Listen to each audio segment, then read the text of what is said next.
Esse documentário tem como objetivo apresentar os trabalhos que foram desenvolvidos na Unesp, a Universidade Estadual Paulista, localizada na cidade de Araraquara, no interior do estado de São Paulo, que diziam respeito à produção de sabão em comunidades de assentamento.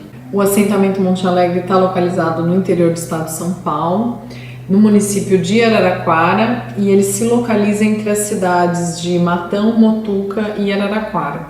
O documentário foi uma forma de registrar e de articular projetos de pesquisa e projetos de extensão universitária que eu estava coordenando, vinculados ao edital Ações Artísticas e também ao edital Núcleo de Ensino, que envolviam pesquisas e implementações, levantamentos e inserção de atividades nas escolas voltadas para a produção de sabão por parte dessas famílias. Então, com o objetivo de levantar o saber popular dessas famílias sobre a produção de sabão e também pensar como que esse saber popular podia ser discutido, trabalhado, refletido no contexto escolar. O projeto Núcleo de Ensino é um projeto de extensão que está vinculado à Pró-Reitoria de Graduação e o edital Ações Artísticas está vinculado à Pró-Reitoria de Extensão Universitária, que são reitorias da Universidade Estadual Paulista, Unesp. Os projetos do Núcleo de Ensino são uma forma de extensão universitária, né?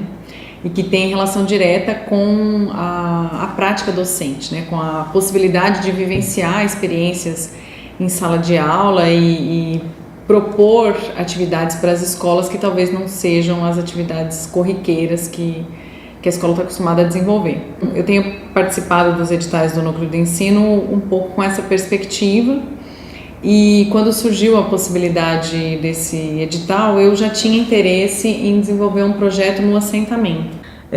O projeto Núcleo de Ensino, ele nasceu de uma proposta, né, de um grupo de professores da Unesp, e em 1987, inclusive esse ano ele faz 30 anos, e num primeiro momento era uma proposta de enriquecer a relação entre a universidade e as escolas.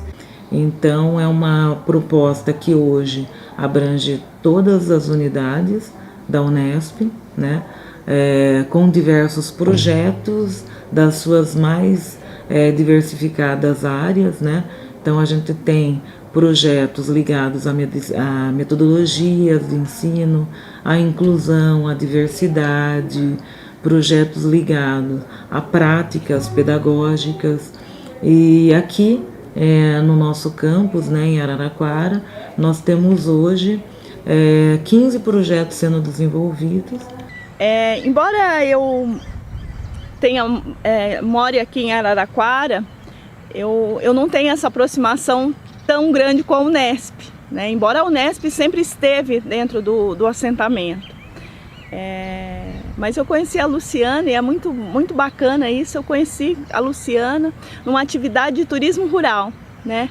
No qual, turismo de base comunitária, no qual a gente apresenta o assentamento, inclusive para dizer o que é a reforma agrária, né? O porquê que a reforma agrária se fundamenta, né? E por que ela é importante, nesta região. Então eu conheci a Luciana nessa ida, num passeio do SESC, e que ela foi conhecer o assentamento e nós nos apaixonamos, né, pela história, e aí a gente começou então a projetar algumas coisas que naquela era só uma ideia, né, e que foi se consumar nesse projeto.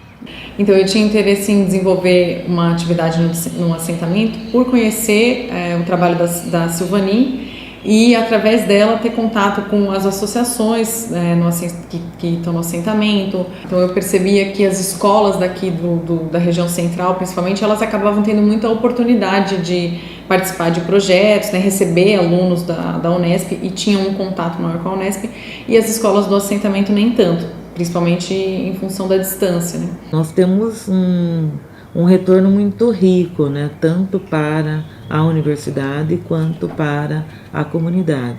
A universidade ganha muito, né, de ter aí o seu campo empírico, de ter a possibilidade de formar, né, de ampliar a formação dos licenciandos, dos graduandos, de trazer de ter esse contato, né, com essas experiências aí da comunidade, assim como a comunidade ganha, né, com os trabalhos que os alunos levam, com as ações inovadoras, né, as práticas pedagógicas inovadoras que os alunos levam. O rural é de uma riqueza de conhecimento, uma riqueza. Por qualquer horizonte que eu percorra ao rural, no mínimo, o meu olhar vai sempre encontrar alguma coisa que eu queira saber mais, né? Ou queira saber até mesmo daquilo que eu ainda pouco sei, né? Então eu sempre estou envolvida, e até porque eu defendo a importância do rural. Eu queria saber, né, da comunidade, através da Silvani principalmente, que tipo de demanda que essa escola teria, que esse grupo específico teria. E a Silvani apresentou esse interesse com a temática da produção de sabão, por entender que era uma forma de envolver também a associação de mulheres que tem no assentamento, que seria algo que poderia até ser revertido numa espécie de uma melhoria de um produto que poderia ser vendido depois por esse grupo de mulheres. É muito interessante a gente falar assim, mas por que vocês duas foram pensar na produção de sabão? Primeiro que a produção de sabão acontece em todos os lugares, e no meio rural isso é muito pungente, até porque para lavar uma roupa do mato, da roça, não é fácil. Então as mulheres têm por esse hábito tradicional de fazer o seu próprio sabão, né? Mas o sabão produzido pelas mulheres é o sabão que é passado uma receita de geração para geração. E quando ela me apresentou essa temática, eu achei bem interessante, até por já conhecer trabalhos como o do professor Paulo César Pinheiro, que desenvolveu em Minas Gerais, em São João del Rei, uma pesquisa com os saberes populares associados à produção de sabão de cinzas, né?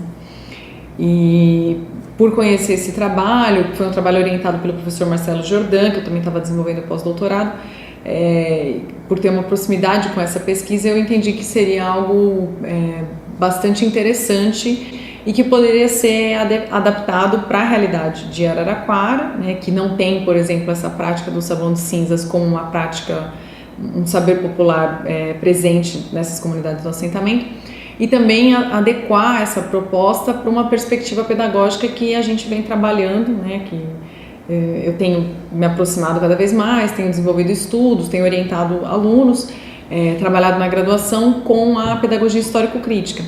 Esse interesse, né, em continuar aprofundando os estudos, mas também ir para a escola, é bastante fruto das motivações dos alunos que eu tenho orientado, né? Então, sempre que a gente senta para discutir sobre projetos de pesquisas, eu costumo levar em consideração os interesses deles. E eu tinha já alunos interessados na perspectiva da pedagogia histórico-crítica, até com um interesse mais teórico do que prático, mas que são alunos que estão em final de graduação, que já iam fazer estágios nas escolas, então eu entendi que seria uma forma deles tanto aprofundarem a parte teórica como também vivenciarem na prática a implementação dessa pedagogia. E em paralelo a isso também já vinha trabalhando com um outro aluno, que é o Carlos Sérgio, né, que já tinha demonstrado interesse em poder se expressar de outras formas que não só a forma acadêmica, né? Então já tinha produzido textos como narrativas autobiográficas, já tinha produzido páginas de Facebook, memes de internet, como uma forma de expressar até os aprendizados dele ao longo das disciplinas, do mesmo jeito que os outros alunos, né, o Vitor e o Andriel, que estavam mais interessados nos estudos teóricos da pedagogia histórico-crítica, também poderiam participar do projeto, um através de uma iniciação científica, né, que é o Andriel, e o Vitor como bolsista do núcleo de ensino.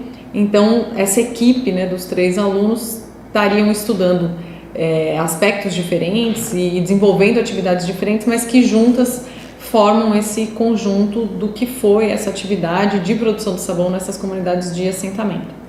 O edital Ações Artísticas, ele tem como um dos objetivos fortalecer a atuação cultural e educativa tanto no meio interno como no meio externo, para a sociedade. Quando eu fiquei sabendo desse edital, por meio da professora Luciana, né, teve uma proposta de um projeto de extensão que eu me identifiquei bastante, exatamente pelo fato de ser artístico, né? Ter essa característica artística, porque eu sempre gostei muito de manifestações artísticas de diversos tipos, né? De escrita, música, pintura. Gosto de escrever, escrevo bastante. Gosto bastante de mexer com fotografia, com arte digital. Então, essa ideia de fazer um documentário, eu poderia juntar a química com a parte artística, né? Até quando eu falo para alguém, nossa, eu faço química, mas eu estou fazendo um documentário.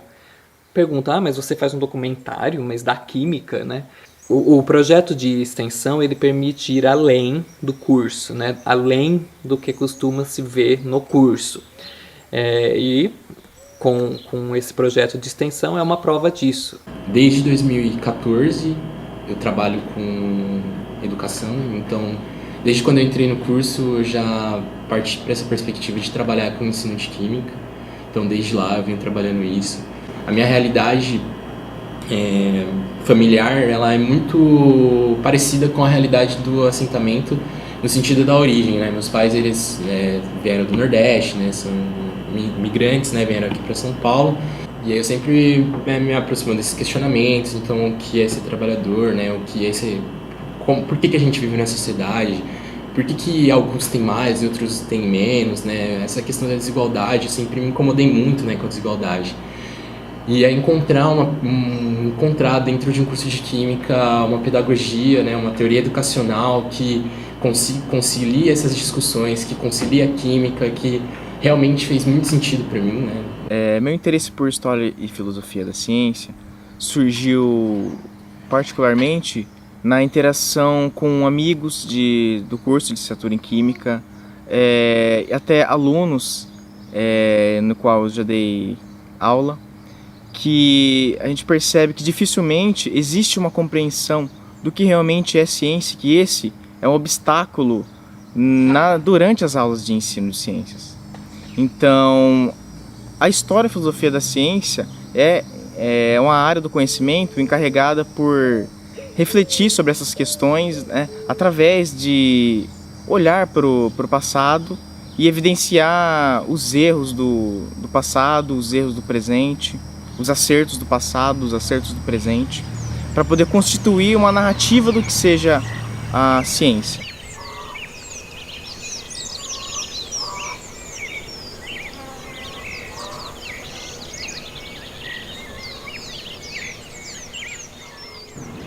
Bem, a pedagogia histórico-crítica, ela é uma pedagogia, podemos chamar brasileira, porém com fundamentos, com relações, com pensadores de várias partes do mundo. É uma pedagogia no Brasil que é conhecida principalmente a partir da obra do professor Dermeval Saviani, professor da Unicamp, que é atualmente aposentado, e que desde final da década de 70, começo da década de 80, pela divulgação de seus textos, de suas palestras, cursos, formação de orientandos de mestrado, doutorado, começou a divulgar essa proposição pedagógica que entende que a educação escolar ela é importante no processo de luta pela superação da sociedade capitalista. Então, a pedagogia histórico-crítica ela tem um posicionamento político explícito, o de que a sociedade capitalista ela não tem condições de resolver os principais problemas da humanidade. Problemas como a fome, como a miséria, problemas como a destruição ambiental, problemas como a violência. Então, a necessidade de construirmos uma outra sociedade. Mas como é que nós, atuando com a educação escolar, nos inserimos nessa luta? Nós nos inserimos lutando para que a escola socialize o conhecimento, tanto no campo das ciências, como das artes, como da filosofia, o conhecimento nas suas formas mais desenvolvidas, mais ricas. E quando a gente fala socializar, significa exatamente isso, ou seja, que todos possam se apropriar do conhecimento, que é o oposto da apropriação privada, é o oposto da propriedade privada do conhecimento. Porém, nós sabemos que defender isso na atual sociedade significa travar a luta de classes na educação. Por quê? Porque a classe dominante não tem interesse numa escola que de fato socialize, num sistema educacional que faça com que todos se apropriem do conhecimento nas suas formas mais ricas.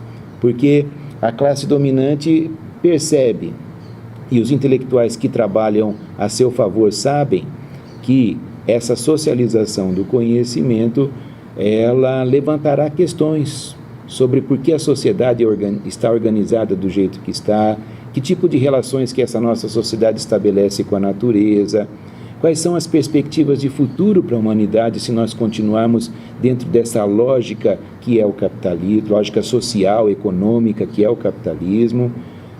Portanto, a socialização do conhecimento é algo que está em disputa, sendo que a pedagogia histórico-crítica se coloca, então, a favor de todo um amplo sistema público de educação que possibilite essa socialização. Então, a gente tinha esse desafio também de tentar entender como que a pedagogia histórico-crítica iria abordar essas relações entre o saber popular e o saber sistematizado que seria levado para a escola, né? E quais seriam os desafios, as potencialidades, os limites, né? Porque a gente sabe que a pedagogia histórico-crítica ela tem uma fundamentação teórica bastante consolidada, né? Vem dos trabalhos do professor Saviani desde a década de 80, mas ela ainda tem pouca inserção na área de educação e ciências, principalmente no ensino de química, e principalmente poucas propostas de intervenções na prática. Então, a gente entendeu que o projeto seria uma forma de associar estudos teóricos, de aprofundamento da pedagogia histórico-crítica, e também uma experiência prática de implementação. Essa questão do saber popular, desde que surgiu a pedagogia histórico-crítica, tem sido alvo de algumas polêmicas, creio eu que às vezes por uma falta de compreensão daquilo que a pedagogia histórico-crítica defende, porque essa pedagogia defende que a escola, como eu disse, socialize o conhecimento nas suas formas mais ricas, mais desenvolvidas. E alguns interpretaram que isso significaria, então, que a pedagogia histórico-crítica estivesse desvalorizando o saber popular, desconsiderando, menosprezando, e o fato é que nunca houve essa desvalorização do saber popular. Cito como exemplo aquele livro do professor Saviani, Pedagogia Histórico-Crítica, Primeiras Aproximações. Lá tem um capítulo intitulado Sobre a Natureza e Especificidade da Educação.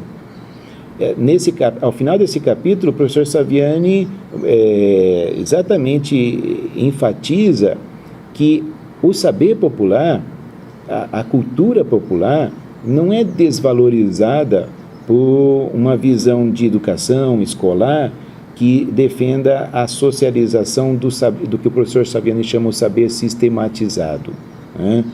Ele diz que, ao contrário, o saber popular, ele tem a sua importância, tem a sua primazia em termos das lutas da classe trabalhadora e da construção de saberes em torno a essas lutas. Agora, o saber popular, assim como toda forma de saber, tem suas possibilidades e seus limites. E o que a pedagogia histórico-crítica defende é que, à medida que a classe trabalhadora se aproprie da assim chamada cultura erudita, ou saber sistematizado, e a classe trabalhadora já domina o saber popular, então ela terá condições de exatamente poder expressar o saber popular de forma mais elaborada, de forma mais sistematizada.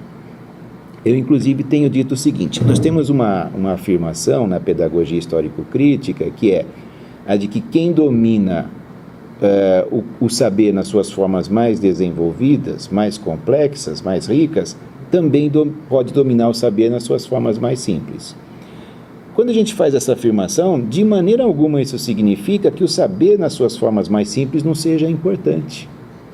ele permanece com a sua importância, mesmo existindo, sendo desenvolvidas formas mais complexas de conhecimento. Então, essa síntese entre o chamado saber popular e o saber erudito, nós defendemos essa síntese no sentido de que então desapareça no futuro, né, numa outra forma de organização da sociedade e de trabalho com o conhecimento, desapareça essa distinção entre saber erudito e saber popular. Ou seja, o saber erudito se transforme também ele em saber popular. Vou dar só um exemplo nesse sentido. A música do Baden-Powell, por exemplo. Baden-Powell, ele criou um estilo, juntamente com Vinícius de Moraes, que ficou conhecido como afro-samba. O afro-samba, e uma das expressões do afro-samba é uma composição do Baden-Powell intitulada berimbau. Ora, o berimbau é um instrumento musical que vem da cultura popular de origem africana. Baden-Powell era um instrumentista, um violonista de formação clássica.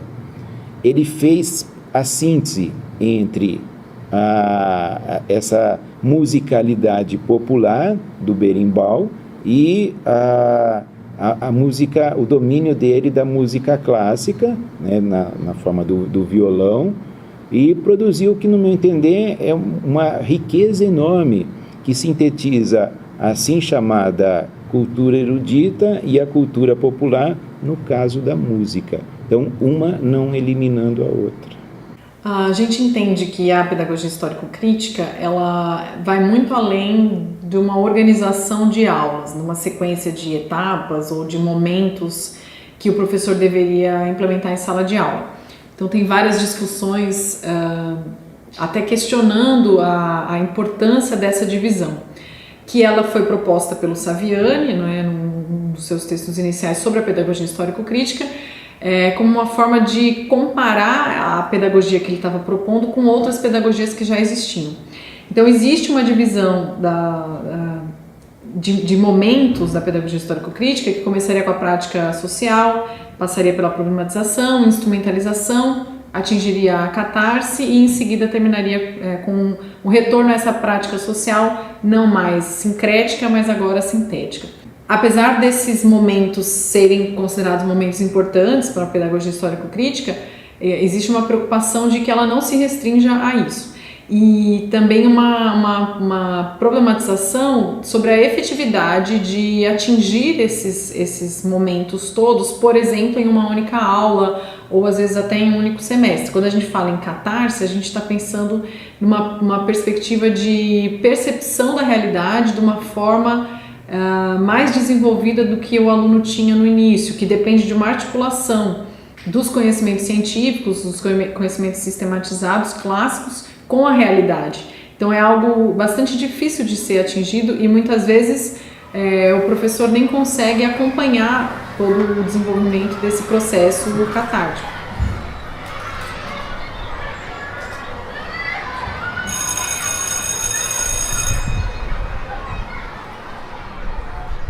A indicação da Silvani de que a gente fizesse o projeto no assentamento Monte Alegre imediatamente também levou a gente a conhecer, a visitar, a entrar em contato com a Escola Municipal de Ensino Fundamental Maria de Lourdes Silva Prado, que é a escola localizada nesse assentamento. A gente fez algumas visitas iniciais, até com a colaboração da Silvani. A gente apresentou a proposta para a escola, que abraçou o projeto, achou o projeto bastante interessante e encaminhou também a solicitação de autorização para a Secretaria Municipal de Educação, que prontamente também aprovou o nosso pedido.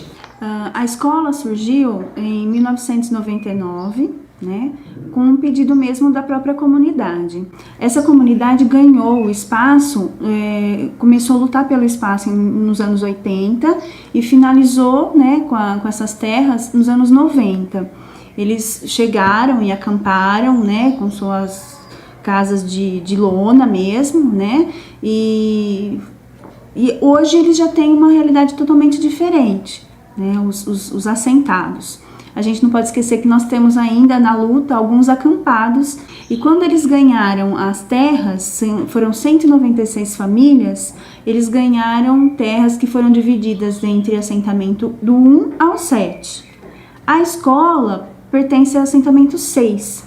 A escola possui biblioteca, laboratório de ciências, laboratório de informática, cozinha experimental, sala de multimeios usado para os menores, né? Entre os quiosques, quadra, a horta. Em 1999, a escola começou a atender do primeiro à quarta série, né? Da primeira série à quarta série, porque ainda não eram em ciclos. Depois ela foi aumentando com o passar dos anos até ao 9º ano. Então hoje nós atendemos do primeiro ao 9º ano, aqui na EMEF. Em 2011, a escola passou por uma reforma, tendo anexo o CR, que atende a educação infantil. Então ela atende crianças de 0 a 5 anos e meio, né? E aqui nós atendemos de 5 anos e meio a 14 anos. A parceria com a universidade, eu não tenho conhecimento, né, do tempo que eu estou aqui, na função atividade, nem como professora. A única parceria que nós tivemos foi com a Unesp, de conhecimento mesmo do local, né, para os nossos alunos do 9º ano saberem que existe, né, algo mais além da nossa escola, do Maria de Lourdes. A gente quer sempre que tenha pessoas que se envolvam com a escola, né, com os alunos, com a comunidade, principalmente para validar o trabalho pedagógico, o trabalho da professora no caso de ciências. Nesses primeiros contatos com a escola, além de conhecer as dependências, a possibilidade de usar o laboratório, desenvolver atividades em sala de aula, a gente começou o contato com a professora de ciências, levantando o currículo, o material didático que ela costumava usar, os tópicos que ela estava trabalhando com os alunos do 8º e do 9º ano, também para pensar melhor como que a gente podia adaptar essa proposta e essa discussão, que é uma discussão de química em geral, que fica no nível médio, para um público escolar do ensino fundamental. A matéria de ciências, né, ela compreende outras matérias, por exemplo, química, física e biologia. Existe um interesse muito grande dos alunos na matéria de ciências, porque é uma matéria que ela desperta o interesse pela curiosidade. Com certeza os alunos trazem muita coisa do dia a dia deles, principalmente aqui no campo, porque eles vivenciam a agricultura familiar, o turismo rural, eles vivenciam muitas coisas. Então, por exemplo, quando eu vou na horta com eles, muitas vezes eu aprendo com eles. Eu ensino e também aprendo com eles, porque a grande maioria já tem uma larga experiência por conta da agricultura familiar aqui da nossa região. Quando a gente está dando aula na cidade, nós temos mais recursos. Parece que a escola da cidade tem maior facilidade para adquirir recursos, por exemplo, internet, telefone. Aqui na escola do campo, eu entendo as dificuldades da distância, mas nós ficamos muito a desejar, porque não temos a internet é muito falha, não temos um meio de comunicação a não ser o celular, porque também não temos o telefone fixo. O projeto Núcleo de Ensino, ele tem a duração de 1 ano. Então a gente pensou em aproveitar o primeiro semestre para fazer levantamentos junto à escola e à comunidade escolar em relação à temática que a gente tinha proposto para trabalhar. Assim a gente podia ter mais elementos no primeiro semestre para planejar as ações que iriam ocorrer no segundo semestre. E já pensando no projeto que a gente tinha de produzir o documentário em paralelo às atividades na escola, a gente pediu para que aquelas famílias que tivessem interesse em contar sobre essa receita, em participar desse documentário, que deixasse o seu contato indicado para que o Carlos pudesse entrevistá-los depois num outro momento. Então a gente gastou um tempo relativamente grande discutindo os resultados que tinham surgido daqueles questionários e estudando mais a pedagogia histórico-crítica, a história da produção do sabão, as possibilidades didáticas que a gente tinha para trabalhar com aquela turma, isso tudo também em discussão com a professora e entendendo melhor o perfil de cada turma. Os levantamentos que foram feitos no primeiro semestre, eles ajudaram a gente a planejar a sequência didática que foi implementada só em setembro do segundo semestre. A gente testou, por exemplo, trabalhar com as duas turmas juntas, trabalhar com as turmas separadas e foi avaliando ao longo do processo também, ao longo da implementação, possibilidades de mudanças. E a gente tinha ainda uma preocupação de retomar o contato com as famílias que tinham sido entrevistadas e também de apresentar para a comunidade escolar de uma forma mais ampla o que tinha sido desenvolvido ao longo daquelas aulas. Com essa preocupação, a gente entrou em contato com a professora e com a coordenadora, que sugeriram que o resultado do projeto fosse apresentado na mostra cultural que a escola organiza todos os anos. Então, a gente produziu 3 questionários que foram aplicados para os alunos. Alguns questionários envolviam também questões para a família. Então, o primeiro levantamento que a gente fez foi em relação ao saber popular. E em relação ao saber popular, a gente queria saber das famílias qual era a história daquela receita, né, usando os termos que eles conheciam, de sabão. Esse levantamento tanto tinha o objetivo da gente levantar o interesse dos alunos pela temática, né, se eles já tinham se questionado sobre a temática, e principalmente também para que a gente pudesse, através desse questionamento, localizar as famílias e as mulheres, principalmente produtoras de sabão. Isso foi até uma sugestão da Silvani, porque a gente queria, e também uma demanda da escola, né, para que a gente, através desse projeto, não só trabalhasse o conteúdo de ciências na escola, com os alunos, mas também integrasse a comunidade nessa proposta. Por sugestão da professora de ciências, a gente aplicou esse questionário do 5º ao 9º ano, para que a gente tentasse localizar o maior número possível de famílias que produziam sabão. A minha família, mãe, avós, nasceram e passaram muito tempo em meios rurais. No entanto, eu mesmo já fazia um bom tempo que eu não tinha contato com esses ambientes rurais. E como eu possuo tios que moram aqui no assentamento, eles foram uma ponte entre o assentamento e eu. Eu pude, com a ajuda deles, conhecer um pouco os locais aqui dos assentamentos, porque são vários assentamentos, não é tão fácil achar as localidades aqui. E também tinha a questão da própria timidez das famílias, o que é natural, é normal, não é algo do assentamento, é algo que acontece em qualquer lugar. As pessoas ficam mais tímidas, até porque não me conheciam, e tinham que, de alguma forma, ser expostas por meio das filmagens. Então, primeiramente, eu fiz um contato por telefone e marquei uma conversa pessoal para que pudessem se familiarizar comigo e para conhecerem um pouco mais do projeto e o intuito desse documentário. A gente tem uma perspectiva investigativa também no projeto, quando a gente levanta os saberes das mulheres sobre a produção de sabão e a gente identifica, por exemplo, as marcas do mercado e do capitalismo nessa produção. É um saber com uma tradição muito curta, né? É um saber muito recente e é um saber de supermercado praticamente, não é um saber que seria esse saber entendido como saber artesanal ou popular. A gente não está de forma nenhuma julgando as famílias, porque a gente está imerso nessa sociedade que preza a rapidez, né?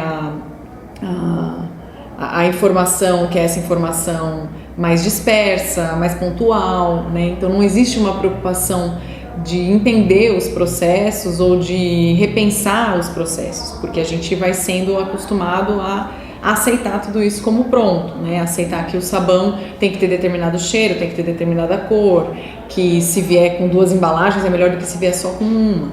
Então, ao mesmo tempo que existe uma preocupação de investigação num projeto de extensão, e que foi só quando a gente conseguiu levantar esses saberes que a gente conseguiu reformular o projeto e entender que não fazia sentido para essa comunidade, por exemplo, a gente levar o sabão de cinzas, mas fazia mais sentido para o público escolar entender o conceito de transformação química, que é um conceito central, pode ser considerado como um conceito clássico, já na perspectiva da pedagogia histórico-crítica. O segundo questionário que a gente aplicou para os alunos tinha o objetivo de levantar as concepções alternativas que eles poderiam ter em relação ao conceito de transformação química.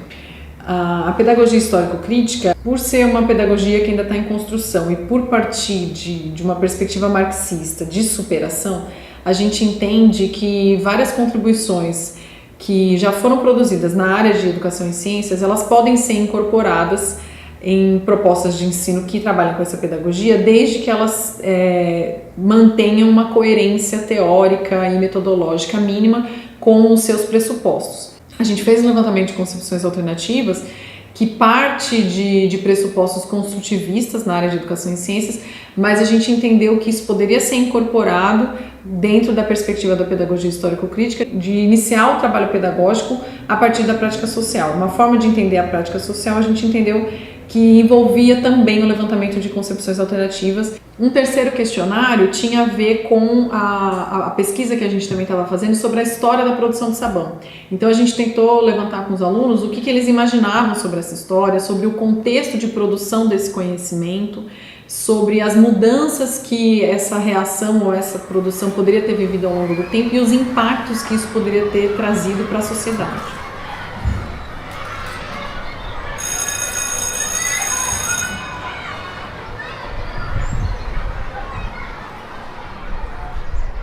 A sequência didática do segundo semestre foi implementada ao longo de 4 semanas, considerando alguns intervalos que ocorreram nessas semanas em função do calendário da escola. Essas 4 semanas, a cada ida na escola, a gente tinha 2 aulas em algumas semanas ou uma aula para trabalhar com os alunos. A nossa primeira intervenção com os alunos foi no sentido, então, de dar uma devolutiva sobre os questionários que eles tinham preenchido, que eles tinham respondido. Então, apresentar um perfil geral da turma em relação à produção de sabão, ao saber popular sobre a produção de sabão e também sobre as perspectivas sociais históricas da produção de sabão. Então, a gente discutiu essas respostas que eles tinham apresentado e trouxe também uma perspectiva histórica que estava sistematizada dentro de uma animação que foi produzida pelo Carlos e que permitia com que eles confrontassem essas respostas que eles tinham dado com fatos históricos sobre esse processo.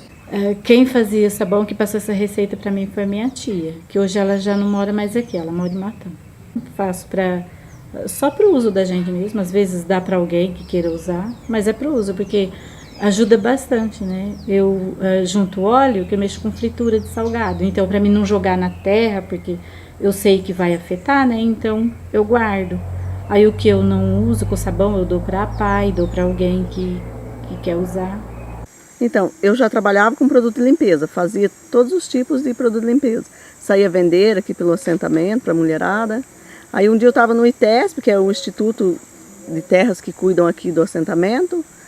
Aí eu vi a receita lá na parede e achei fácil de fazer, poucos ingredientes, e trouxe e fiz. Aí gostei, saí vender para a mulherada, elas gostou também, e eu uso até hoje. A importância para mim é que eu acho que ele rende bastante, limpa, me ajuda muito dentro de casa, tudo, né? E a economia que eu faço também, principalmente aqui no sítio, que as roupas são bem sujas, eu gosto de lavar com ele primeiro. A minha cunhada fazia muito, né? E aí a gente foi lá na casa dela, falei, nós vai fazer também, daí ela ensinou. Aí a gente ficou fazendo, aprendi com uma cunhada minha. A minha avó só fazia sabão caseiro também, só que era assim, eles matavam porco, né? Aí eles cozinhavam, veio aquelas gorduras, aqueles porco talvez que morria lá, isso aí é mais ruim de falar. Então quando eles queimavam a roça, punhava a fogo, então daí queimava tudo, virava aquele cinzão. Era uma vida, eu lembro certinho. Aí minha avó ia lá, catava cinza, umas 4, 5 latas dessas de 20 litros, e daí fazia um furinho no fundo e punhava uma vazia embaixo e a lata em cima, uma vazia bem grande. Aí enchia de água e ia pingando aquela água, eles falavam adequada, sabe? Essa receita eu peguei da minha irmã. Ela me deu, fiz uma vez, aí gostei e continuo fazendo. Eu já fiz bastante vezes essa receita de sabão. Aí eu gosto de usar esse sabão para lavar roupa. Eu não gosto de usar detergente para arrumar a cozinha. Eu gosto para lavar roupa, para lavar louça, para arear alumínio, ele dá um brilho que é uma beleza. E a gente começou a identificar que um possível motivo pelo qual essas receitas eram tão recentes e que revelava, na verdade, uma perda de memória, uma perda de práticas que talvez a família tinha antes, pode ser fruto do fato dessas famílias, de uma característica, né, das famílias de assentamentos, que geralmente vêm de outras regiões. Então, ao identificar isso, a gente tentou trazer para os alunos em sala de aula esse questionamento, né?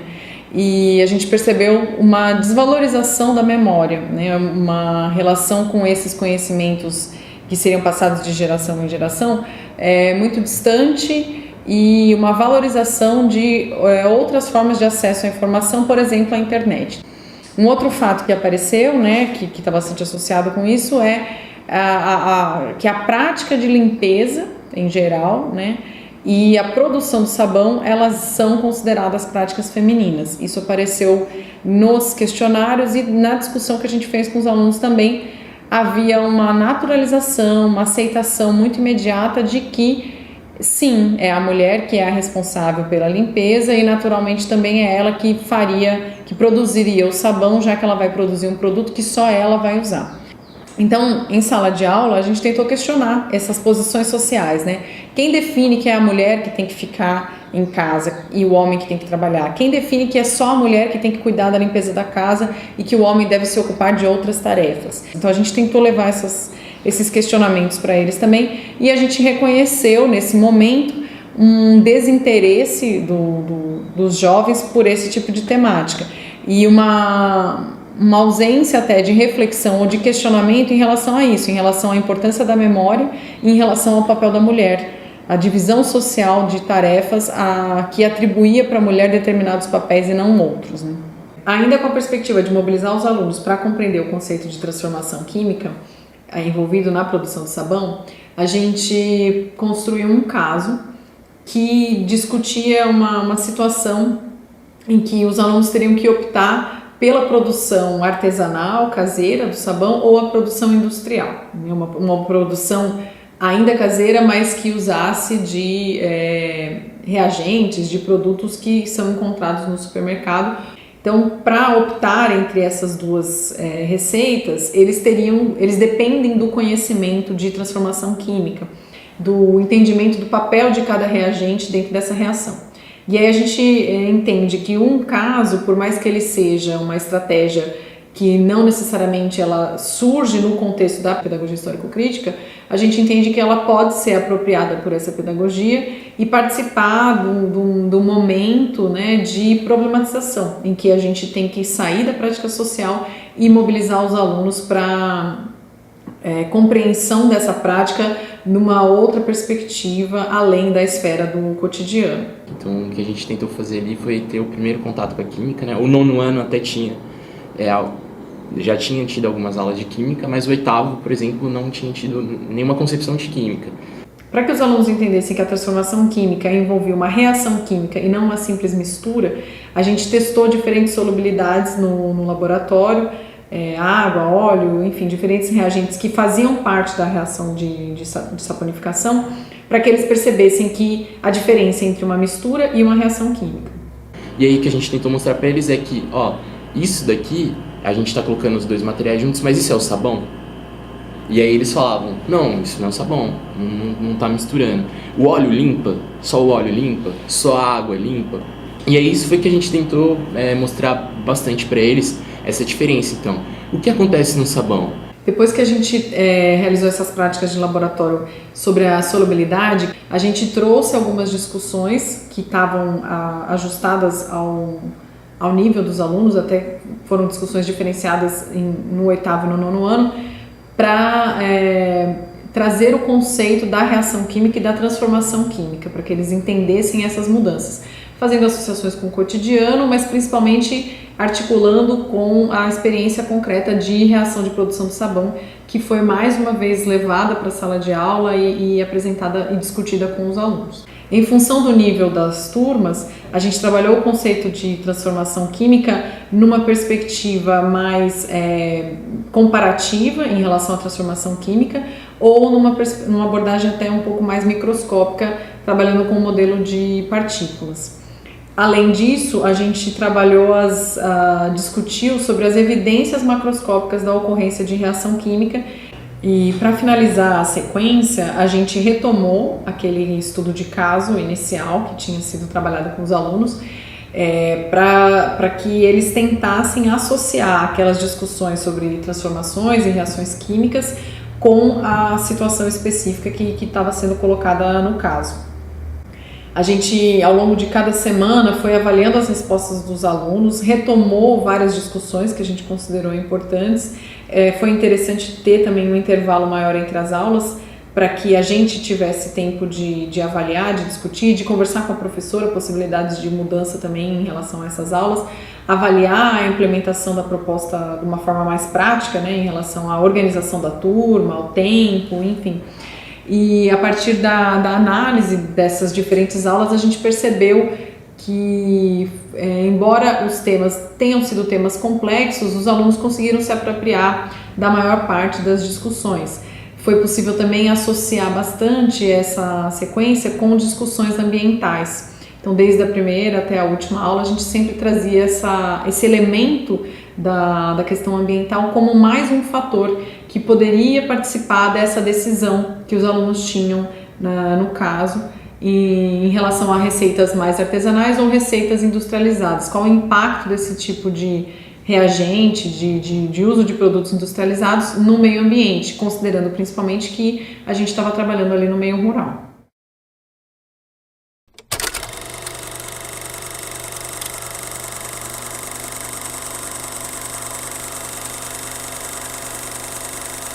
O projeto da produção de sabão envolvia pesquisa de iniciação científica e projetos de extensão. A gente tinha, por exemplo, uma pesquisa do Andriel que era especificamente sobre um levantamento histórico da produção de sabão numa perspectiva marxista. Porque a gente tem vários trabalhos sobre história da ciência, história e filosofia da ciência também, influenciando a área de educação em ciências, mas poucos trabalhos que adotem essa perspectiva marxista. Então, foi feito um esforço bastante grande da parte do Andriel e também foram feitas várias pesquisas pelo Carlos. A gente entende que as pesquisas em história da ciência exigem um rigor muito grande, que deveriam estar pautadas principalmente em fontes primárias, né? Então, recorrer aos originais, aos artigos, aos textos dos cientistas, compreender o contexto de produção dessas pesquisas.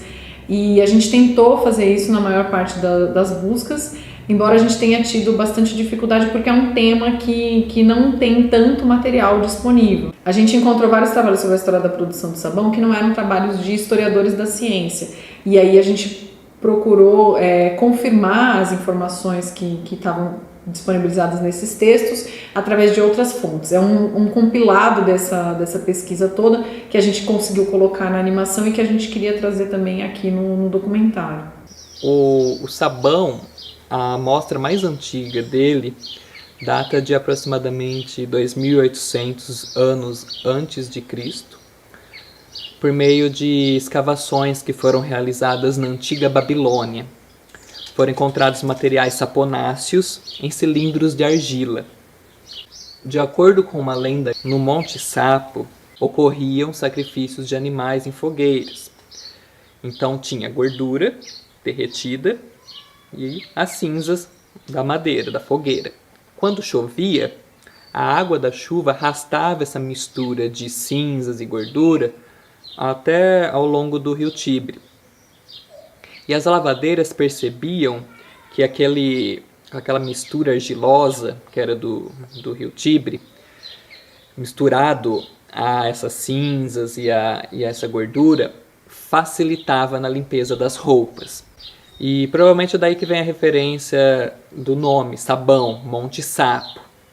Mas como tinha pouco sabão, era um sabão que realmente era utilizado para aquelas necessidades. Ele não era utilizado de maneira inadequada, né? Era um sabão que tinha uma utilização até pela própria quantidade, disponibilidade, até função, entendimento de como que se usa um sabão naquele momento. Que quando começa o sabão, ainda a gente não estava no capitalismo, estava em outro momento histórico. Geralmente o uso do sabão não se associava à limpeza. Ele estava mais associado a tratamentos medicinais e mesmo de forma cosmética. Ele era utilizado até como pomada para cabelo.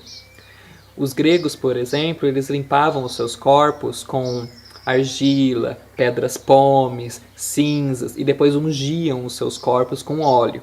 Mas o sabão mesmo não tinha a função para eles de limpeza, no banho, para ser utilizado no banho. Plínio, o Velho, conhecido como Velho, ele foi um naturalista romano e o relato dele sobre o sabão, o produto saponáceo, é um dos mais antigos. Após a queda do Império Romano, houve a perda de alguns costumes já herdados da Grécia, que eram os costumes de tomar banho em casas de banho, tomar banho nu. E também por conta de uma influência religiosa, no qual o corpo nu era visto como um pecado, as pessoas começaram a diminuir a frequência desses banhos e também passaram a tomar banhos passando panos úmidos de uma forma que não é tão efetiva para a limpeza. Então isso acabou contribuindo para o aumento do índice de algumas doenças, inclusive a peste negra no século XIV. Tecnologia é um termo que do grego significa estudo da técnica. E por que eu estou falando de tecnologia? Geralmente quando falamos de tecnologia, associamos apenas a aparelhos eletrônicos, como por exemplo um telefone. No entanto, uma barra de sabão como essa que eu estou segurando também é uma tecnologia. A tecnologia é uma associação entre ciência e técnica, que resulta em instrumentos com finalidades específicas. E o desenvolvimento desses instrumentos está diretamente associado às demandas políticas e socioeconômicas de determinado local, determinada cultura. Anteriormente, o sabão era produzido a partir de óleos, gorduras e cinzas de madeira. Cinzas essas que possuem substâncias alcalinas, dentre elas o chamado carbonato de sódio. A grande evolução foi que Nicolas Leblanc, em 1791, ele desenvolveu o método de síntese do próprio carbonato de sódio a partir de um sal comum, que é o cloreto de sódio, que é presente na salmoura, na água do mar. Michel Chevreul apresentou outra contribuição importante entre 1813 e 1823, quando ele concluiu as pesquisas que dizem respeito à composição química dos óleos, muito importante na produção do sabão. Além disso, ele entendeu como é que funciona a reação química entre os óleos, gorduras e o carbonato de sódio ou outras substâncias alcalinas, o que poderia concluir, então, dessa forma, que o sabão era uma transformação, produto de uma reação química, e não era uma simples mistura mecânica das substâncias. Não sabe ao certo ainda o porquê que esses cientistas desenvolveram tais pesquisas em tal momento. Mas uma tendência é que, naquele momento, a revolução industrial estava aumentando, então aumentou-se a demanda também por produtos industrializados. Então, com isso, a química foi possibilitando que se reproduzisse as cinzas, por exemplo. Mas não de uma maneira como as cinzas davam conta. A cinza dava conta da produção de sabão de uma maneira bastante pequena, não numa maneira, uma escala muito grande de produção de sabão. A gente consegue esse entendimento melhor com a própria ciência, só que a ciência ela não é neutra, a ciência ela não é algo que está pensando só no desenvolvimento do gênero humano, nas condições que a gente está atual, do próprio sistema capitalista, e se faz então incorporações desses avanços científicos para produção desse sabão visando lucro. E quando se visa o lucro, sempre se visa obter o lucro maximizando, né? Aumentando a produtividade daquele produto, só que diminuindo a quantidade que você usa para produzir aquele produto. O século XIX ele foi decisivo em termos do conhecimento científico na produção do sabão. Por exemplo, o carbonato de sódio já desenvolvido, ele foi substituído por hidróxido de sódio através de um método eletrolítico de obtenção. Mesmo assim, através de amplo desenvolvimento científico e tecnológico, não havia um costume efetivo ainda de tomar banho. Em função da falta de limpeza nas cidades e das pessoas, houve a necessidade de se desenvolver um amplo movimento sanitário em Londres, a fim de que se revertesse essa situação de falta de higiene e de sujeira. Além disso, o desenvolvimento da microbiologia contribuiu muito para que as pessoas tivessem a consciência de limpeza, porque a partir daí compreendeu-se que muitas contaminações são provenientes de micro-organismos que podem ser combatidos com o uso do sabão. Florence Nightingale foi uma personagem muito importante no contexto de duas guerras. A primeira foi a Guerra da Crimeia, que aconteceu entre 1854 e 1857, e a segunda, a Guerra Civil Americana, 4 anos depois, 1861 e 1865. Ela era uma enfermeira britânica que tinha pessoalmente alguns ideais que eram de seguir a sua profissão acima de tudo, por achar muito importante ajudar as outras pessoas, incluindo abandonando a sua família e o próprio casamento para esse fim. Ela foi enviada para a Turquia para trabalhar no hospital militar. Avistando aquelas condições inadequadas de higiene no hospital, ela, unida a um grupo de enfermeiras, pregavam certas normas de higiene para ser executadas naquele hospital, aumentando muito a qualidade de tratamento dos feridos. Esses atos de higiene influenciou muitos soldados americanos que tinham contato com ela. Esses soldados aplicaram diretamente o que eles aprenderam na Guerra Civil Americana, 4 anos depois, e isso não ficou só na guerra. A população em si também passou a adquirir esses costumes. Se eu estou segurando eles nessa forma aqui, se eles estão assim hoje dessa forma, é porque passaram por avanços, por desenvolvimentos da sociedade. É um trabalho do homem diante das suas necessidades em determinado momento, em determinada situação. Mas nem sempre o avanço tecnológico, o desenvolvimento desses instrumentos está associado a melhorias de fato, porque muitas vezes se deixa de lado questões ambientais e mesmo questões sociais, além da desigualdade que se gera, porque nem toda a população tem acesso a todos os novos instrumentos, a todos os novos tipos de tecnologia. E aí, com essas modificações ao longo da história, o sabão ele não foi visto mais como um produto simplesmente para satisfazer uma necessidade, né, ou para melhorar a vida do gênero humano. E ele foi começado então a ser incorporado pela indústria como um próprio produto do capital, né, como um produto no sentido de realmente ter lucro. E quando acontece isso, se modifica a forma como faz sabão. Claro que a gente não pode só fazer essa comparação direta, né? A gente tem que pensar também no próprio desenvolvimento da ciência, né? Nesse momento, que é algo que a gente pode perceber que a ciência está muito ligado, as ciências exatas, né? Está muito ligado com esse desenvolvimento do capitalismo.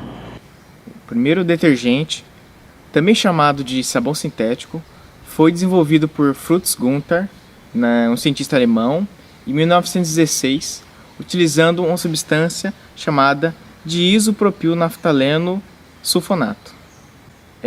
Esse sabão tinha uma característica mais bruta para ser utilizado em escala industrial.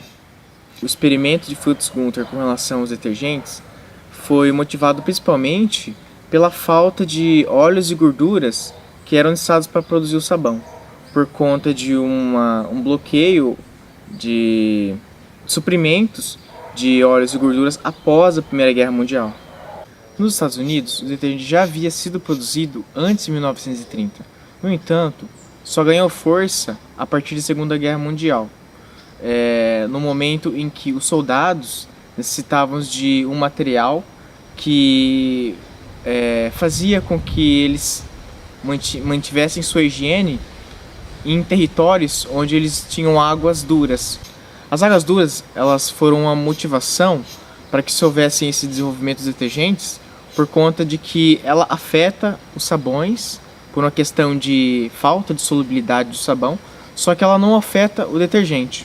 Todo esse desenvolvimento humano que a gente tem hoje, toda a nossa compreensão do que nós somos, o que a gente faz no dia a dia, claro que a gente está inserido nesse sistema, e aí a contradição nesse sentido, mas quando você entende isso, você consegue perceber realmente por que nós somos hoje do jeito que somos aqui hoje no ano de 2017 e que influências foram ao longo da história sendo incorporadas nesses produtos. Será que realmente a gente precisa usar esse produto da forma como é?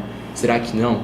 A partir dos desenvolvimentos técnicos, industriais e científicos, foram criando-se demandas na sociedade para o consumo de novos produtos. Então, encontramos na nossa casa detergentes, sabão em pó, amaciantes, branqueadores, shampoos, condicionadores. Foram se desenvolvendo tipos de sabões com outros materiais que barateiam esse produto. E além de baratear esse produto, foram criando necessidades nessa produção de sabão que até então não existia. Por exemplo, a ideia de que a espuma que limpa, a ideia de que se fica mais... a sensação de estar mais branco é porque está limpo. Então sempre é um movimento que a gente tem que analisar na maneira total. Então a gente percebe que tem um produto sendo criado para criar uma outra necessidade, e com isso tem um outro produto também que está sendo criado, que aí justifica a necessidade de adicionar esse outro produto.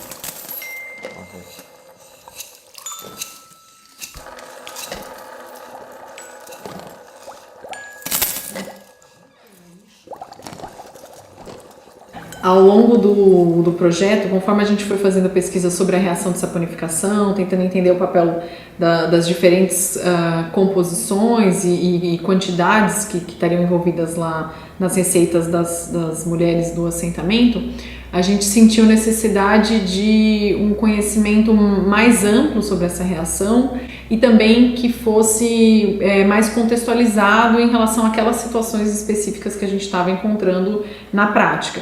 E para isso, por iniciativa até dos alunos, a gente começou a contar com a ajuda da professora Cíntia Milagre, do Instituto de Química.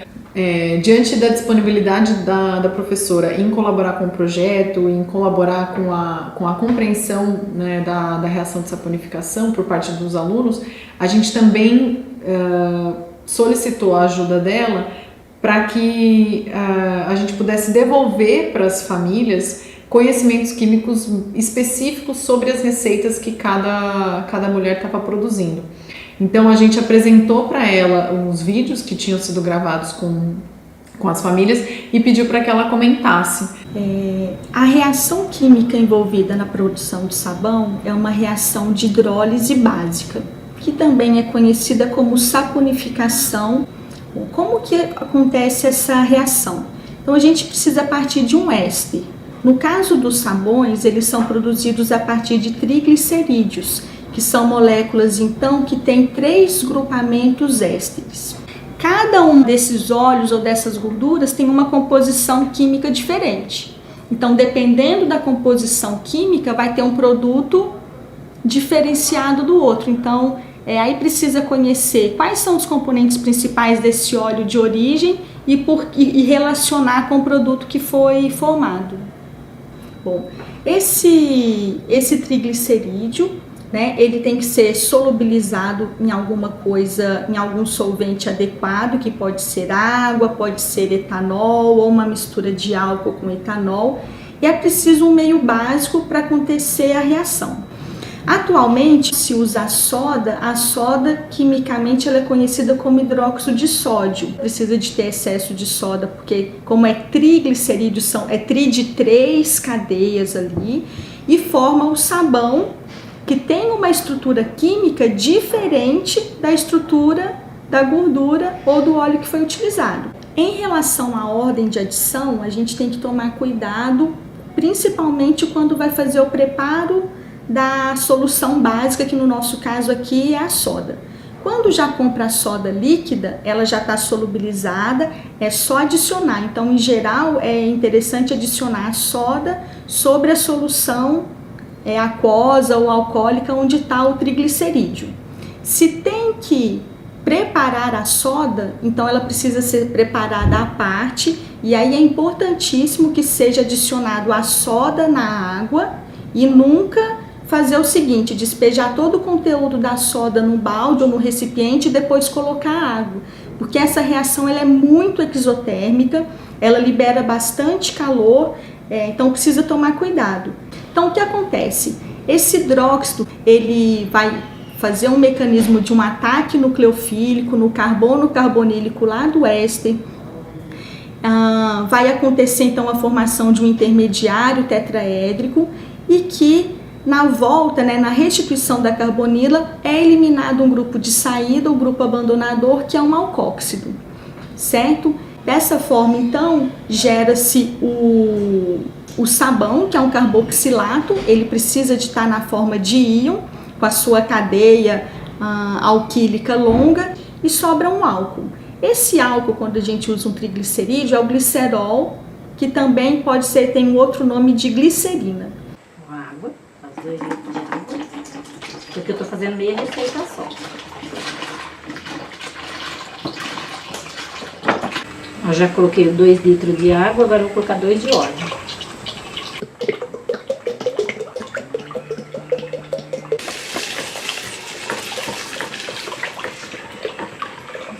Você viu que já começou a misturar? Ó, já misturou a água também.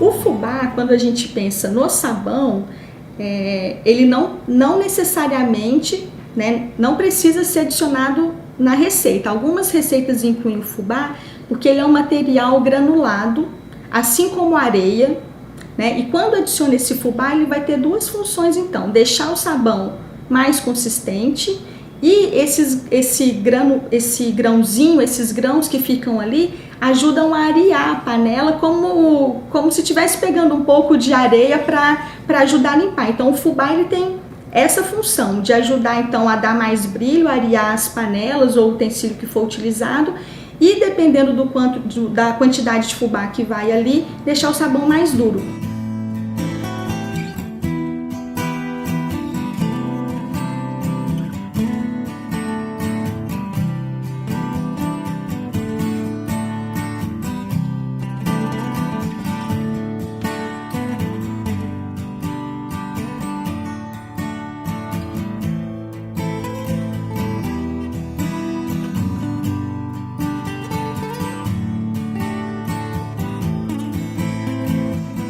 Então tá, primeiro vamos colocar o óleo, 1 litro.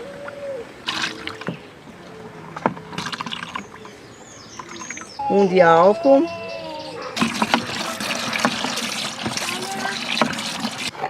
$300 ml de soda.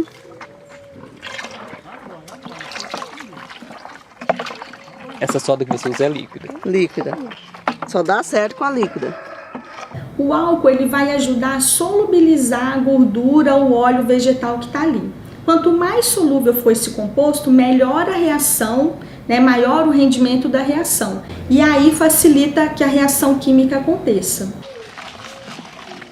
Por quanto tempo você vai ficar mexendo? Já está pronto. Esse é o sabão mais rápido que eu já vi. Fica pronto porque aí você está com a sua gordura já mais disponível, mais solubilizada. Nessa receita também era utilizada a soda líquida, então você já está com ela também prontinha e aí o processo fica muito mais rápido.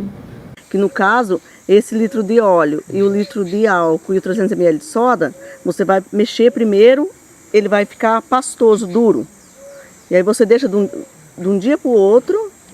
No dia seguinte você põe 3 litros de água fervendo, ele dissolve, fica líquido. Aí você completa com mais 7 litros de água fria.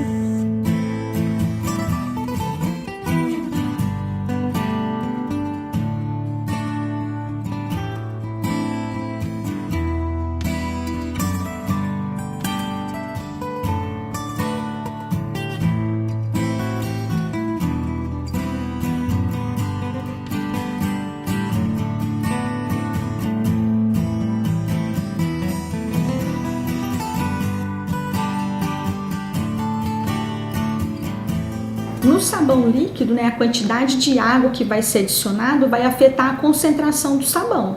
Então, tem que colocar uma quantidade suficiente para solubilizar aquilo ali. Depois que já está solubilizado, nada importa de eu ir colocando mais água, mas aí o sabão vai ficar cada vez mais diluído. Então, pode ser que um tanto que eu coloquei na esponja para lavar o material não seja suficiente. Eu tenho que utilizar um mundo daquele sabão líquido porque ele ficou muito diluído.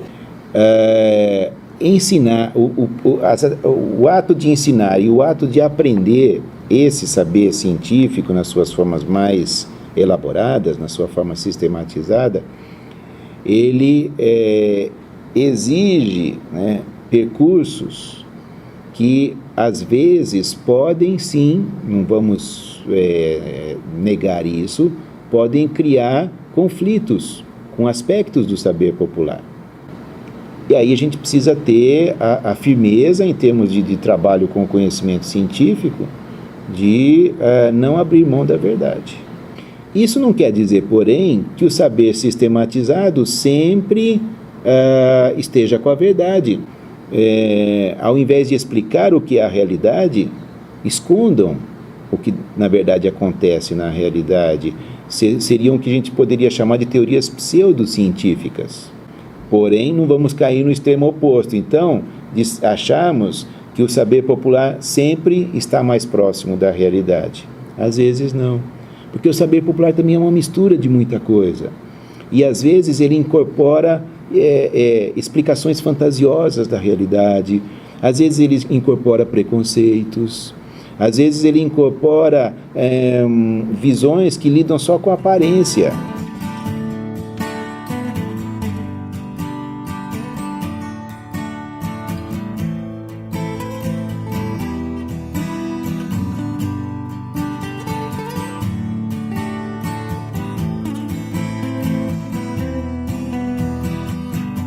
E viro assim. Tem gente que vira até mais pouco, mas eu gosto de virar, eu viro um no outro assim.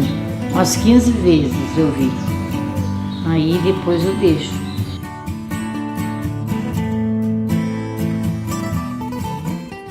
Aquilo ali é um dos sistemas que você garante que tem bastante mixibilidade, principalmente quando cai dentro do outro, quando cai uma solução dentro do outro balde, há interpenetração das duas fases líquidas. Então agita tanto quanto ficar mexendo ali, seja com uma pá, com o cabo da vassoura. O importante é que elas sejam misturadas, né? O que precisa é que tenha agitação constante.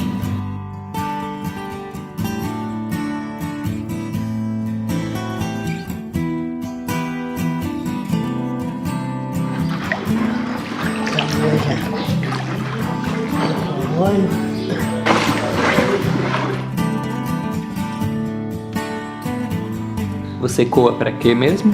Tirar essa cisquinha da fritura, né?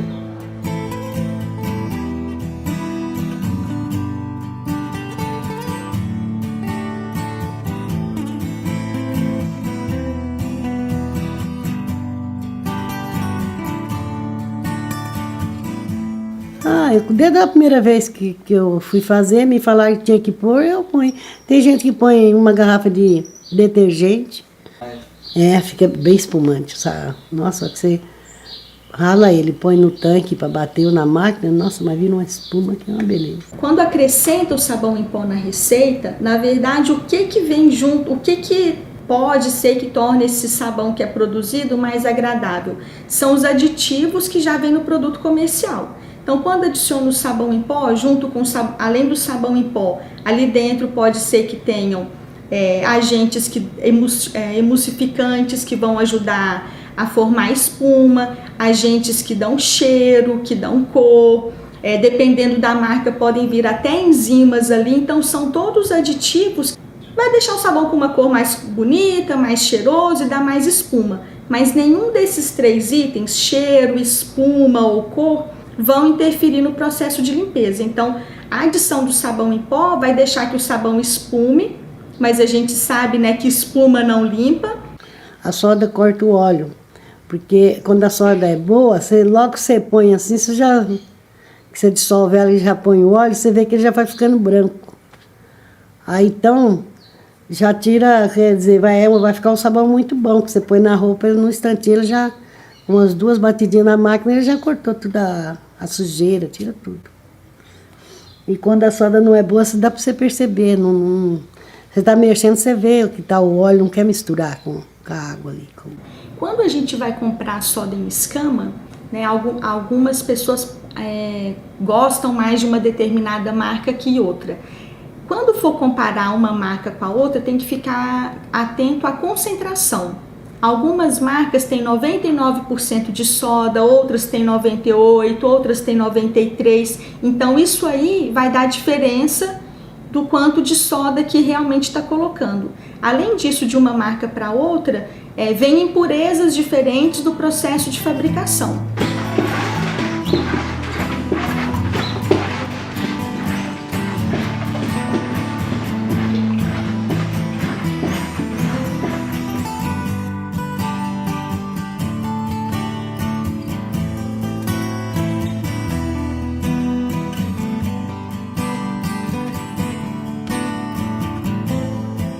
A gente estava o tempo todo tentando articular o saber popular, o saber científico sistematizado e o saber escolar. Então, nesse sentido, a gente reuniu todas as receitas que tinham sido apresentadas pelas diferentes produtoras do sabão, colocou num quadro as 4 receitas em que dá para a gente comparar, primeiro identificar, né, a presença fundamental, que já era conhecida por todos, da água, da soda cáustica e do óleo.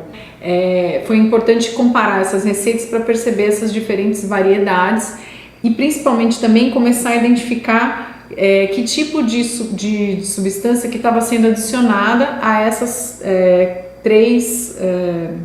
aos 3 reagentes que podem ser considerados fundamentais. Bom, quando a gente pensa no processo de limpeza, tem que pensar antes na sujeira.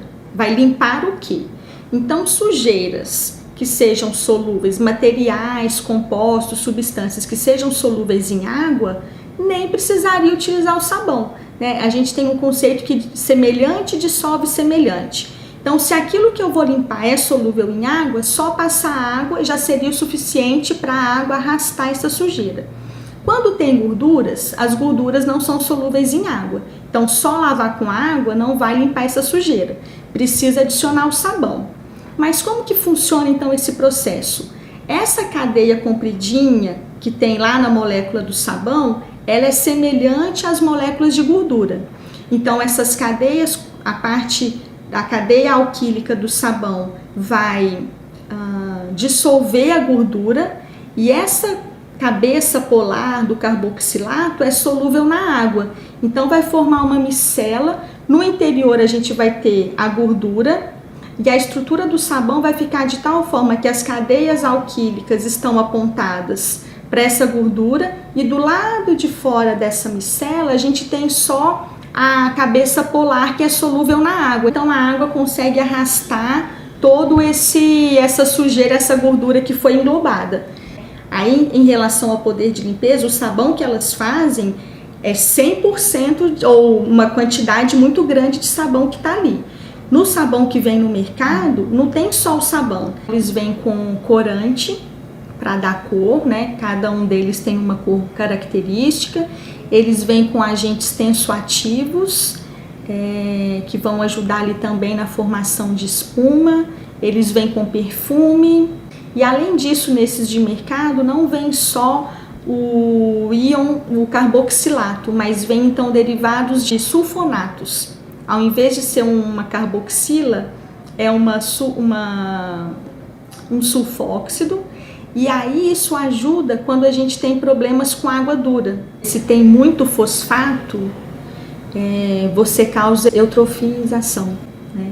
Se tem o fosfato, ele favorece o crescimento das algas e aí elas crescem em quantidades absurdas. Depois isso aí interfere na cadeia alimentar, no sistema de oxigenação de rios, então não é interessante, não é bom. Um dos primeiros tipos de detergentes, eles não eram biodegradáveis, que é outra propriedade do sabão que é muito interessante, é ele ser biodegradável. As bactérias acabam então se alimentando, né, desse tipo de sabão É lá em Pirapora do Bom Jesus, e realmente tem uma cidade que tem o Rio Tietê, e o Rio Tietê cheio de espuma, então a gente vê que a questão da biodegradabilidade já não é mais atendida, né, porque também tem um limite, né, a gente não pode, tudo vai ser biodegradável, não, a gente vai ter um limite, e também por não necessariamente ser só o sabão, por essas novas substâncias que também vão impactar no meio ambiente, né? O sabão que a gente compra aqui em Araraquara ou em São Paulo, por exemplo, ele pode estar vindo de outras regiões, então você tem um gasto de energia, um outro impacto ambiental ali, né? Um gasto de recurso natural para ter esse transporte daqui da onde que é produzido para cá. Nas próprias fábricas, a gente não está reutilizando materiais, a gente não está reutilizando óleo, por exemplo. A gente está utilizando embalagens, então quando a gente compra o sabão industrial, para onde que vai depois dessa embalagem?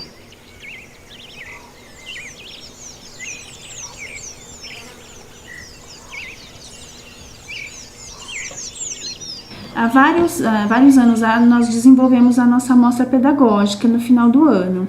Ao longo do ano, os professores vão guardando os trabalhinhos mais significativos, né, para no final do ano expor para a comunidade, né, e para outros convidados que a escola também possa receber, para ver o trabalho dessas crianças e dos educadores, desde o CR até a EMF. Nós da escola, né, que participamos da equipe gestora da escola e mesmo os docentes, a gente fica chateado com essa falta de comprometimento, até de envolvimento da própria comunidade, que são os pais dessas crianças. A gente entendeu que a mostra cultural era um espaço em que a gente podia atingir 2 objetivos. O primeiro era apresentar para o público escolar amplo o que tinha sido desenvolvido. E o segundo era promover uma interação entre a comunidade e os alunos. A gente chegou à conclusão que a gente poderia mostrar uma parte do documentário que já estava finalizado, que era uma forma de promover até a interação entre diferentes pessoas da comunidade que estavam presentes no documentário, que estavam presentes na escola, para que elas pudessem eventualmente se organizar para pensar essa produção de sabão de uma forma mais coletiva. E a gente também organizou um segundo momento, que foi através de um mini curso em que a gente retomou os principais conceitos sobre a produção de sabão. A gente contou mais uma vez com a colaboração da professora Cíntia Milagre para discutir as receitas específicas que tinham sido encontradas e também para tirar dúvidas do público que estava presente em relação à produção de sabão. E embora a gente tenha tido um público pequeno e um público diferente do público que a gente já tinha trabalhado antes na escola e na comunidade, a gente entende que essa foi uma nova forma, né, mais uma forma de ampliar essa discussão. A gente conseguiu então abordar e eles entenderem realmente qual é o principal, né, do sabão e o que seria secundário do sabão. E aí agora entraria até, por exemplo, a catarse, né? A universidade deveria fazer isso, se abrir mais, né? E aproveitar desse conhecimento e formando as pessoas num conhecimento para além da sala de aula, porque informar essas mulheres, colocar elas junto com seus filhos numa escola, né? Onde as crianças estão aprendendo o conhecimento o conhecimento erudito, né? E aí você leva a mãe dele que tem aquele conhecimento da prática, né? E leva a mãe e junto com seu filho e eles entenderem todo esse processo, todas essas reações que acontecem, é magnífico. Pessoas que vieram, fizeram perguntas, participaram, se interessaram e eu acredito que essas pessoas que vieram, que participaram, vão ser multiplicadores. Porque eles vão chegar nas suas casas e vão conversar com outras pessoas, outros familiares ou vizinhos, possivelmente, explicando o que aconteceu e quão interessante foi, porque foram expostas várias receitas. Cada núcleo familiar tem a sua receita. Então, como foram expostas várias receitas, talvez eles troquem experiências, ideias. Eu acho que vai gerar frutos ainda. Eu acho que esse projeto, ele não acaba aqui, porque ele gera frutos. Então, como resultados do projeto, acho que é importante apontar para 2 aspectos, né? Um primeiro aspecto é a contribuição formativa que o projeto trouxe para os envolvidos. E um segundo aspecto é o reconhecimento das condições de trabalho efetivas que a gente encontrou tanto para nós da universidade, no nosso contexto, quanto no contexto escolar. Então o projeto envolve a universidade e a escola, essas duas esferas, esses dois espaços, eles vão estar totalmente integrados no projeto. Então quando eu falo em contribuição formativa, eu estou pensando na contribuição formativa dos alunos da escola, dos professores da escola, dos alunos da graduação, da licenciatura e dos professores universitários. Então a gente estava tentando, no meio dessa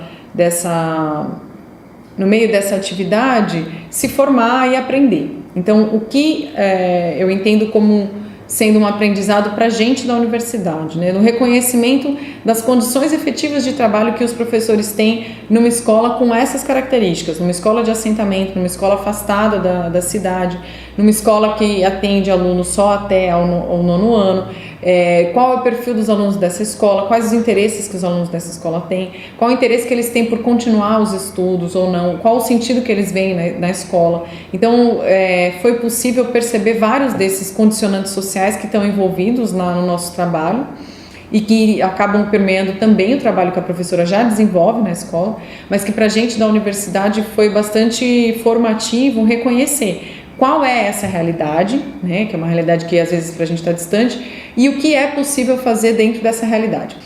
Para os professores universitários também, né, eu estou pensando em mim principalmente, mas alguns professores que acabaram indiretamente se envolvendo com o projeto, ou que contribuíram para que o projeto acontecesse, como a professora Claudete, a professora Silvani, o professor Newton Duarte, e que nos ajudaram a pensar, então, reconhecer essa realidade e pensar um pouco sobre como atuar dentro desse contexto. E uma contribuição importante também para a universidade é uma espécie de retroalimentação que acontece ao ter um contato mais direto com a realidade e trazer esses dados da realidade para uma análise e para produzir uma interpretação fundamentada nas perspectivas da pedagogia histórico-crítica. Então, reconhecer como que a sociedade capitalista impacta na forma como os alunos se relacionam com a escola, na forma como os alunos pensam o conhecimento, nas expectativas que os alunos têm em relação à escola, em relação ao conhecimento, ajuda a gente a pensar qual a importância dessa pedagogia e o que precisa ser ainda desenvolvido nessa pedagogia para que a gente possa ter uma atuação mais efetiva, uma atuação que consiga levar os alunos à perspectiva de um sentido de humanidade, de um sentido de coletividade, de uma educação que não serve só para adaptação, mas uma educação que mobiliza para a transformação da sociedade, para a transformação da realidade e para um desenvolvimento mais pleno do ser humano, né? Para um desenvolvimento que dê conta de aspectos que hoje são praticamente contrários à lógica do capital, que nos exige uma relação mais individualista, mais competitiva, que entende o conhecimento como algo efêmero, como algo pontual, e que nessa pedagogia a gente tenta trabalhar exatamente o oposto. Então, ao tentar trazer esses elementos novos, como por exemplo nas questões até da memória, nas questões do gênero ou na próprio conteúdo químico, a gente percebeu esses embates entre um contexto social, histórico, cultural, econômico, político mais amplo que está presente na sala de aula e que precisa ser questionado, precisa ser criticado, precisa ser analisado para que a gente consiga mobilizar os alunos para começar a pensar o conteúdo, o conhecimento, a relação do homem com a natureza, a relação, o papel social da escola, o papel social da química, o papel social da ciência de uma outra forma. A gente entende que é um desafio muito grande, não é um projeto de extensão que dá conta disso, mas que ajudou bastante a perceber, a reconhecer esses condicionantes e poder trazer isso para reflexões teóricas e continuar pensando na pedagogia histórico-crítica com a contribuição dessa vivência empírica que a gente teve na realidade.